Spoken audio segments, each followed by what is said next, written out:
Shalom, Yashala, Shalom. First and foremost, I want to give all praise, honor, and glory to the Most High Yahweh. I do so in the name of His only begotten Son, Yahweh Shai.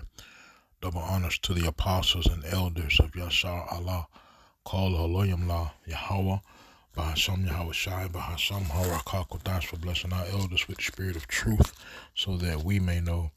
Shout out to the Akim and the Akwath that's keeping the faith in the works. Y'all keep at it.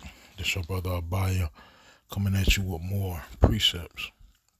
It's Proverbs chapter 29 and verse 2. When the righteous are in authority, the people rejoice. But when the wicked beareth rule, the people mourn. Job 9:24 lets us know that the earth is given into the hand of the wicked. Scripture tells us that the wicked plotteth against the poor. And this devil plots daily on the poor, and it's been that way since, since. But speaking more so towards the daughter of Babylon, it's been that way since the beginnings of the daughter of Babylon, which is America. All right, you look on the dollar bill, it'll tell you. All right, everything you need to see if you just research what's on the dollar. Like, beyond the symbolism, talking about the actual wording that's on the dollar, right? It'll tell you everything you need to know. This devil has a plan to create a world, right, that's governed by one body, that one body being the elite, but not how it is now, where the elite have to operate in the shadows. They really want to be in the limelight. They don't want to hide anymore, but they don't want pushback for what they, for the society that they want to build, right? And that's why you have basically everything turning digital, right?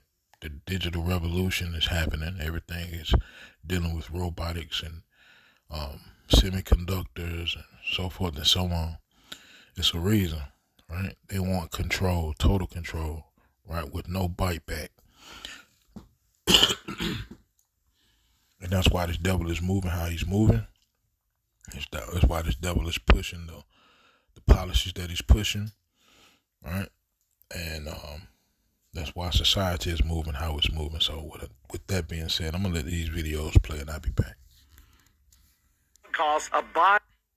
Needs to be aware of what's coming, right? What their whole plan is. You've heard me talk about this for years, about the 15-minute cities. Those things are not cities, those are prisons, and they're going to be governed by AI. Now, people ask me all the time, why do you think the elites would want to get rid of 90% of the population? Over 90%, actually. Because they know they no longer need the rest of us to run this planet. With AI technology and robotics, they can run it without us. They only need 10% or less of us to produce the products and things that they need or provide services that these robots and AI can't do. So that is the objective. That's the plan for 2030. And if you doubt that, they're already testing it. They're already starting to make plans to weed out and phase out humans. Watch this video. Holy smokes. You're not going to believe this, but... So Amazon workers went on strike, and Jeff Bezos said, check this out.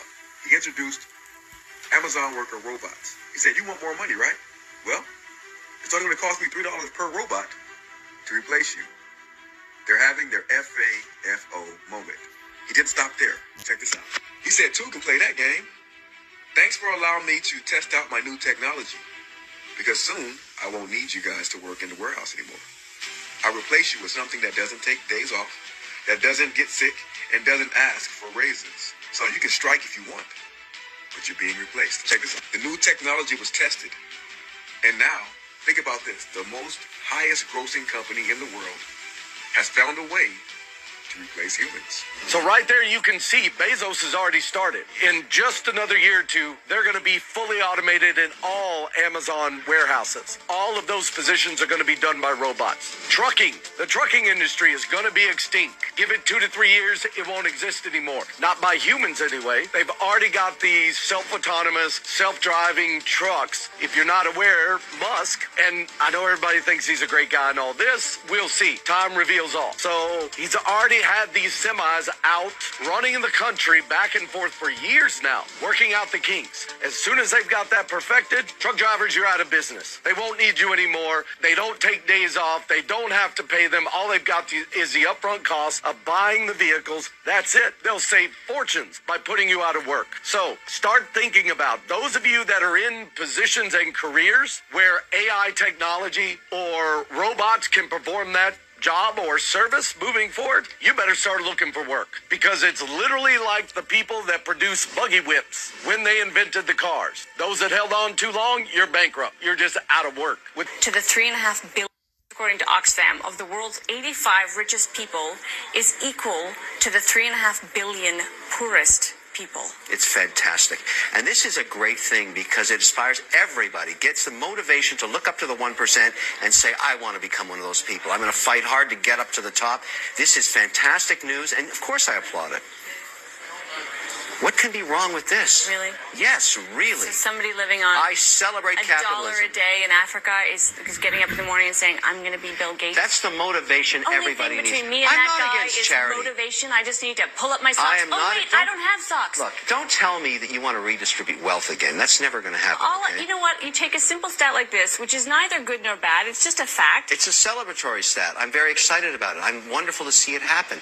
I tell kids every day, what's wrong with this? Comes up at a cocktail party. No, Amanda, what's wrong with this statement? One possible response to it. If you work hard, you might be stinking rich. We're talking about people in extreme abject poverty. That's how you get 3.5 billion. No, we're not. You were just talking about really rich people. No. See, this devil don't give a damn about you. Never have and never will. Right? James chapter 2 and verse 5. Hearken, my beloved brethren, hath not power chosen the poor of this world, rich in faith and heirs of the kingdom, which he hath promised to them that love him. Right? That's all we focused on. Care less about the finances of this place or how this society is, man. I mean, it don't get me wrong. Being oppressed, being impoverished, it sucks. It is hell, right? It's a hellish condition, right? Especially when you can clearly see there is no aid coming for you, right? The only aid is in what's to come, right? That's what Scripture just said. Hath not power chosen the poor of this world, rich in faith. Right, because in this world, that's all we have. We don't have anything else in this place, and you know, rightfully so, because this is a wicked world, and we are not wicked people. We are righteous people that's stuck and trapped in a wicked world until salvation comes, right? And we have faith in that. It says, "In heirs of the kingdom, which he hath promised to them that love him." Right, we waiting on the promise. That's all we have. Right? Because clearly you can see, like I said, man, this devil don't give a damn about the Most High's people and the condition that the Most High's people are in, because he's the one that put us in it. Right? Really, you know, man's goings are of the Lord. How can a man then understand his own way? Right? According to the book of Deuteronomy chapter 28 and verse 15, because we weren't obedient to the Lord, curses came upon us. And one of those curses was, you know, the Most High put the surrounding nations over us, including the nation that swore death upon us, Esau, Edom. All right.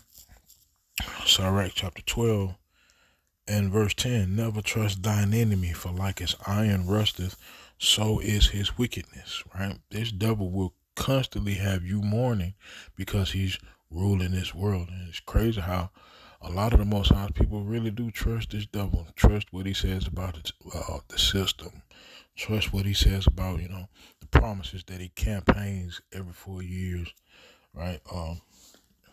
Basically to get the faith of the people, because it ain't for nothing else.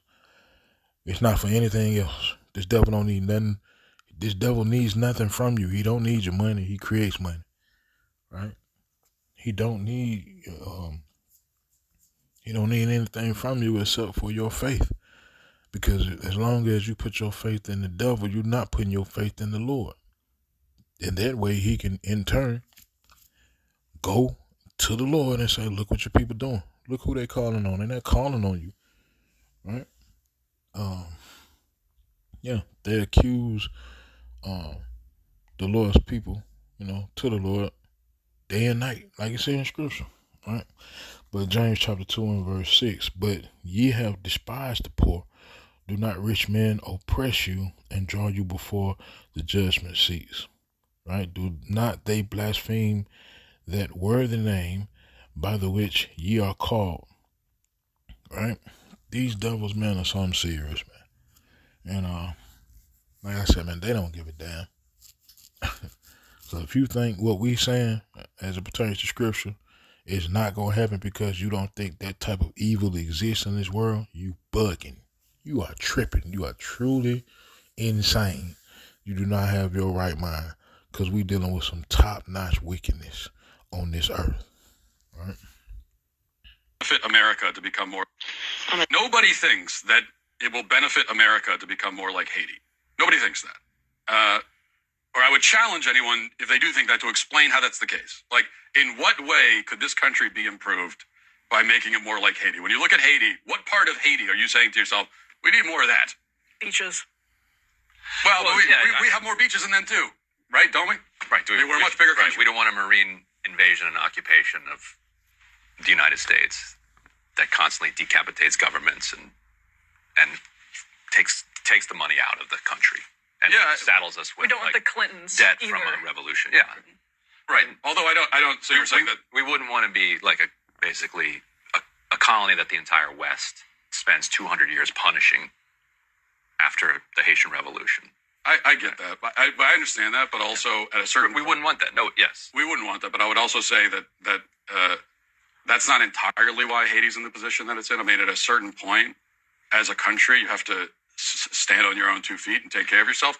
And but at what point is that? They elect Aristide, and we overthrow Aristide. Then they elect Jovenel Moïse. Jovenel Moïse is assassinated a bunch of people with American connections, and then we install in 2021. Like, the United States installed the prime minister that we just ousted. Like, so we could say, okay, yeah, you got to get over the 200 years ago, but like we're. All right. So you see the man trying to reason the oppression that's being placed on the Lord's people. Well, that was over 200 years ago. That was over 300 years ago, Shake yourself off and stand up on your own 2 feet. The earth is given into the hand of the wicked, man. You know how many times the Most High's people have established themselves in a place and risen up and gained wealth and gained some form of semi-sovereignty, only for the devil to come in and like this man was just saying, overthrow, destroy, bomb, right? Infiltrate, sabotage. Right? The only thing that's gonna get us out of this is the Lord, man. That is it. That is all. Nothing else. Right?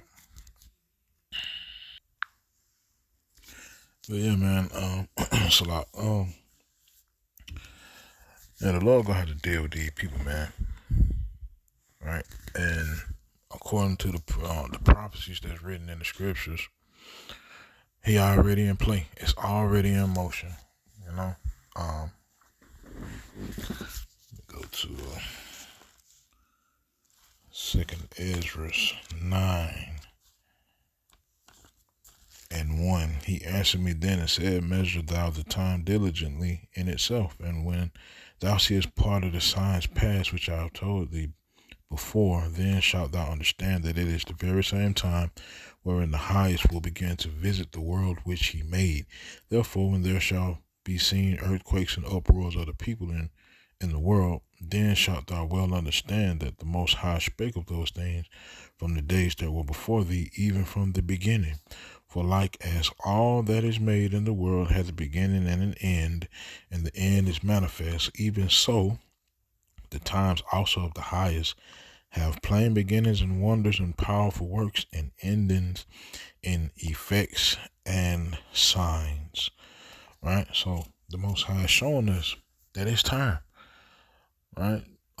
The devil moving more and more towards a digital world, right? Smart cities and semiconductors and Nobody thinks that so forth and so on. Uproars of the people because of the oppression, right? Like it says in 2nd Ezra chapter 15, the reason why the people will turn up against this devil is because of lack of bread and for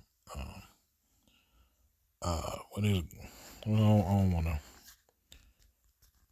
wanna butcher that. 2nd Ezra 15 and 19. A man shall have no pity upon his neighbor, but shall destroy their houses with the sword and spoil their goods because of the lack of bread and for great tribulation. So we already seeing these things coming to pass, right? We seeing the nations gathered together in the valley of Jehoshaphat. We just heard the new face of the daughter of Babylon saying that he wanted to go and basically occupy Gaza, right? So we seeing all of these end time prophecies happening, and we can't help but rejoice because we understand it all means that this hell, right, this prison is about to get destroyed, and we are about to be freed, right? Go to Isaiah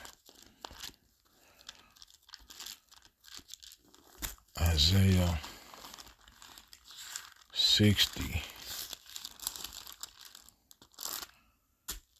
And let me see.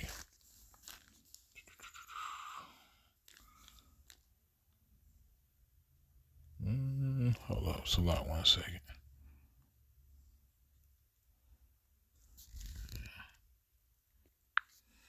No, it's a lot. Isaiah 61 and 1. The spirit of Yahweh power is upon me, because Yahweh hath anointed me to preach good tidings unto the meek. He has sent me to bind up the brokenhearted, to proclaim liberty to the captives, and the opening of the prison to them that are bound. Right? The Lord getting ready to open up them gates, man. Right? And set us free. Back in our homeland that he promised our forefathers, Abraham, Isaac, and Jacob. Right? But meantime, between time, we got to watch the daughter of Babylon fall. And it's a beautiful sight to see. So I am with that, man. And these precepts in this video were edifying. Call Loyam La Yahweh Bahasham Yahweh Shai Bahasham Harakha Kodash Shalom Yashar Allah.